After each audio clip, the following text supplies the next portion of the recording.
So, you can't visit Israel during the pandemic because the skies are closed for most tourists. So I have decided to finally wake up early in the morning and drive about an hour from my house to show you an amazing place that you must visit.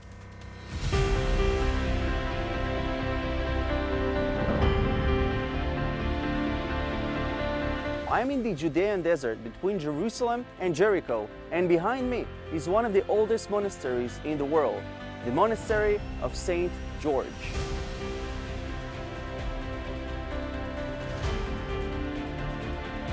And let me tell you a small secret that I'm actually ashamed to admit, but this is my first time visiting here, and I was born and raised in Israel.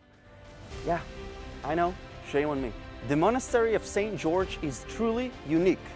You can see that it is built into a cliff overlooking the Prat River near Jericho. It's a Greek Orthodox monastery, and it's home to around 10 monks who have devoted their lives to pray here in the Judean Desert. Just imagine disconnecting from everything and living here on a cliff in the Judean Desert.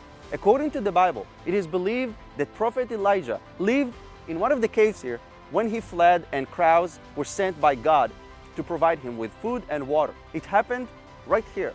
And according to Christian tradition, another great thing happened here that has tremendous significance to Christians. Here is where angels appeared before Joachim, the father of Mary, while he was praying and fasting, and they promised him the birth of Jesus.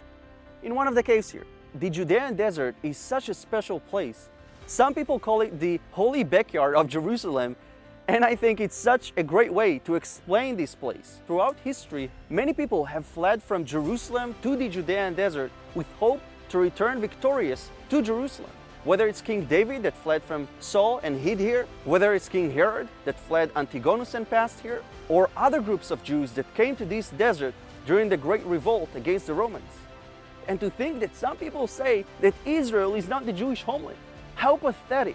History proves that Israel is the Jewish homeland. Listen, even though I'm an Israeli, whenever I visit the Judean Desert, I get this special feeling that I can't even explain. While Christians are being persecuted in the Middle East and churches were destroyed by ISIS, not too far away from here, by the way, in Israel, Christians are thriving. Christians living in Israel enjoy full freedom of religion just like any other religious group. So, the next time you are in Israel, make sure to visit the Judean Desert. It's a magical place. And also let me know in the comments if you have ever been to Israel, and tag a friend that should visit this magical place. Shalom from Israel.